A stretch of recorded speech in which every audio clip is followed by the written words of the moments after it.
Pense naquela pessoa que te irrita profundamente.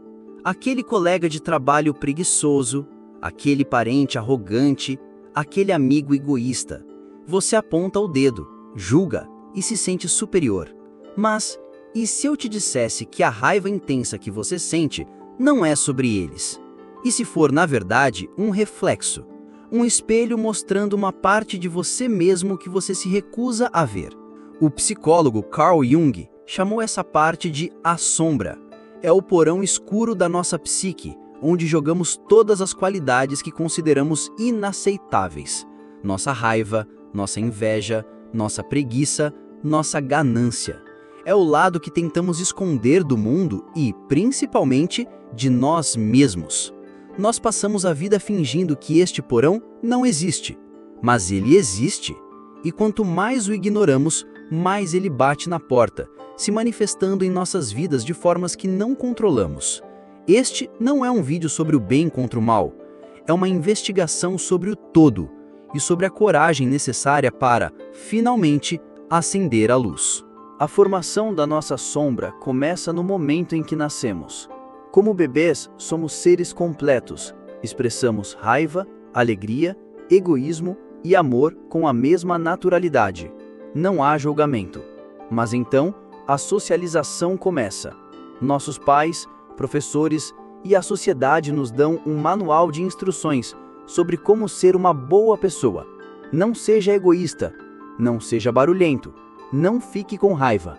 Para sobreviver e pertencer à nossa tribo, nós aprendemos a nos adaptar. Começamos a construir o que Jung chamou de persona, a nossa máscara social. A versão de nós mesmos que é educada, aceitável e amável. E o que acontece com todas as partes que não se encaixam nesta máscara? Elas são reprimidas, exiladas para o porão escuro da nossa mente. A nossa agressividade, a nossa vulnerabilidade, a nossa preguiça, tudo o que foi considerado ruim ou inaceitável é jogado na sombra. O problema é que estas qualidades não desaparecem. De repente, o seu cérebro começa a anotar a vaga de estacionamento que abriu bem na sua frente, o amigo que te ligou na hora certa, o desconto inesperado que você recebeu. Estas coisas provavelmente sempre aconteceram, mas antes elas eram invisíveis, descartadas como coincidências.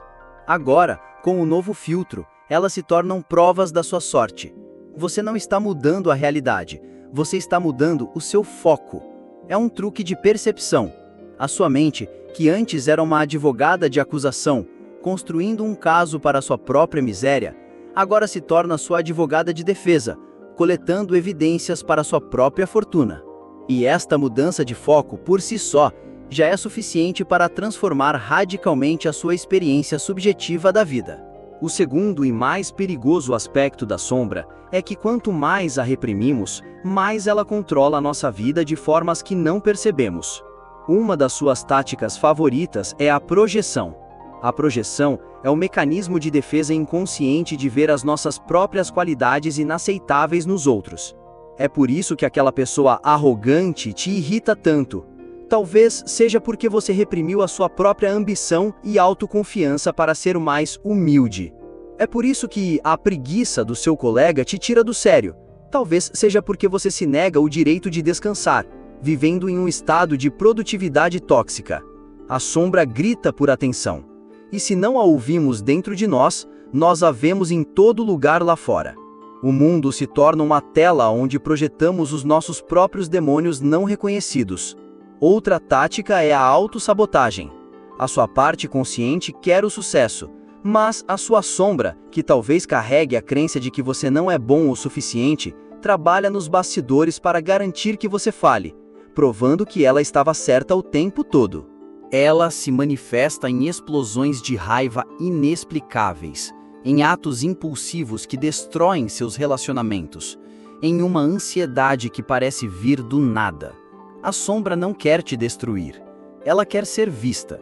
E ela usará qualquer tática necessária para sair do porão e vir para a luz, mesmo que isso signifique queimar a casa inteira no processo. O terceiro e talvez mais fascinante verdade sobre a sombra é que ela não contém apenas os nossos defeitos, ela também guarda os nossos maiores tesouros.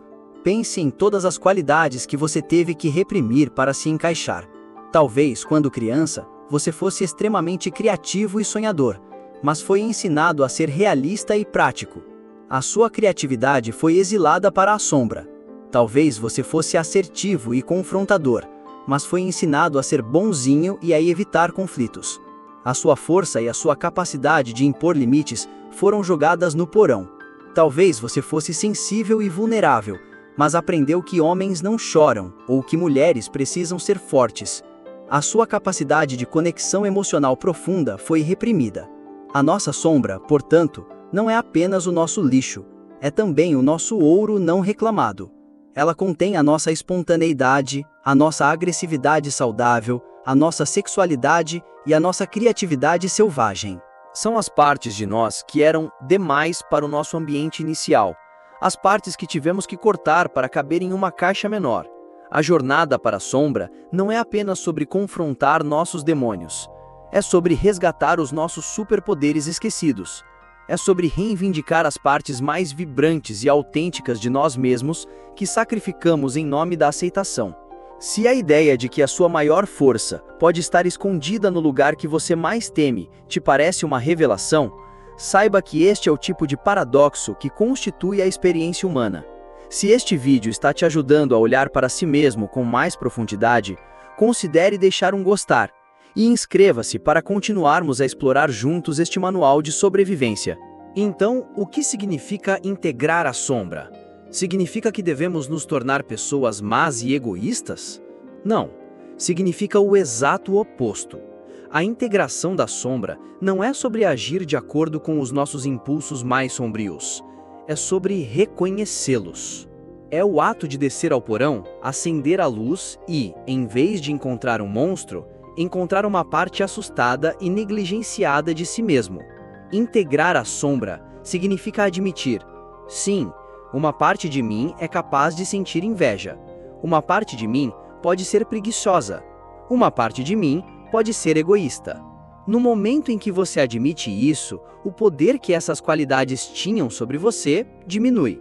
Elas deixam de ser demônios que te controlam inconscientemente e se tornam traços que você pode observar e gerenciar conscientemente.